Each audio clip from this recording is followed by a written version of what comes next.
Thank you జమీల్జీ. మీరు అన్నట్టు మనం ఆర్టీసీ కార్మికులపై అనేక కథనాలు కూడా చర్చలు కూడా నిర్వహించాం.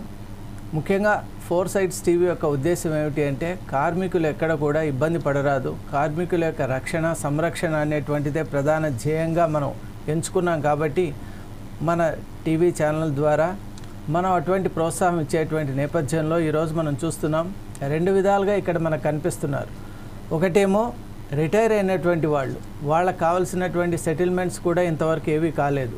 అలాగే వారు ఏ విధంగా ఆందోళనలో ఉన్నారో అలాగే ఇంకొక వైపు చూసినట్లయితే మరీ హారిబుల్ ఏమిటి అంటే ఎవరైతే రిమూవ్ అయ్యారో, రిమూవల్ ఫ్రమ్ సర్వీస్, అది చాలా పెట్టి రీజన్స్, చాలా చిన్న చిన్న కారణాల వల్ల అమానుషమైనటువంటి ఒక రీతిలో వారందరూ కూడా సంస్థ నుంచి సస్పెండ్ కావడం కానీ రిమూవ్ కావడం కానీ ఇలా రకరకాలుగా ఉంటున్నారు. మరి ఒక వ్యక్తి రిమూవ్ కావడం అంటే అతని యావత్ కుటుంబం కూడా అతనిపై ఆధారపడి ఉంటుంది. కాబట్టి మరి డిఫరెంట్ కేటగిరీస్ ఆఫ్ పీపుల్, పెద్దవాళ్ళు ఉంటారు, చదువుకునే పిల్లలు ఉంటారు, ఇలా ప్రతి ఒక్కరు కూడా దాని యొక్క ఎఫెక్ట్ అనేది వాళ్ళందరి మీద పడుతున్నటువంటి నేపథ్యంలో ఈనాడు చూస్తున్నాం ఎంత అన్యాయంగా ఈ రిమూవల్ అనేది జరుగుతోందంటే, మరీ ముఖ్యంగా ఎవరైతే ఇన్ సర్వీస్లో ఉన్నారో వాళ్ళకు కూడా డ్యూరేషన్, ఈ అవర్లీ డ్యూరేషన్ అనేటువంటిది ఒక డిఫైన్డ్గా లేదు. అది 8 అవర్స్ ఉండవలసింది 15 అవర్స్ అవుతోంది, 16 అవర్స్ అవుతోంది. అలా ఆల్మోస్ట్ డబల్ డ్యూటీ వాళ్ళతో చేయించడమే కాకుండా వాళ్ళకు నాణ్యమైనటువంటి ఒక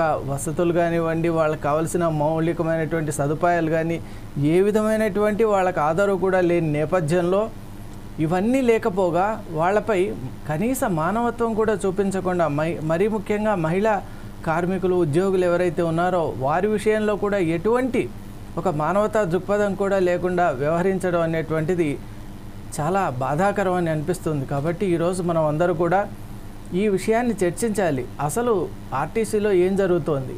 ఆర్టీసీ అంటేనే నిజంగా ఒక ప్రగతి చక్రం అని మనం అంటూ ఉంటాం. మరి అటువంటి ఆర్టీసీ యొక్క జీవన విధానం, ఆర్టీసీ యొక్క భవితవ్యం ఇంత ప్రశ్నార్థకం ఎందుకైందనేటువంటి విషయాన్ని ఈరోజు మన జమీల్జీ చెప్పినట్టుగా చర్చలో మరి వచ్చినటువంటి వారి దగ్గర మనం ఇన్పుట్స్ తీసుకుందాం. అలాగే మనం ప్రభుత్వానికి కానివ్వండి, యాజమాన్యానికి కానివ్వండి ఎటువంటి సందేశాలు ఇవ్వాలో, విజ్ఞప్తి చేయాలో వాటిని మనం తర్వాత చర్చిద్దాం. Thank you very much Sudhakar Sharma గారు. ప్రస్తుతం ఏదైతే మనం చూస్తున్నామో ఆర్టీసీ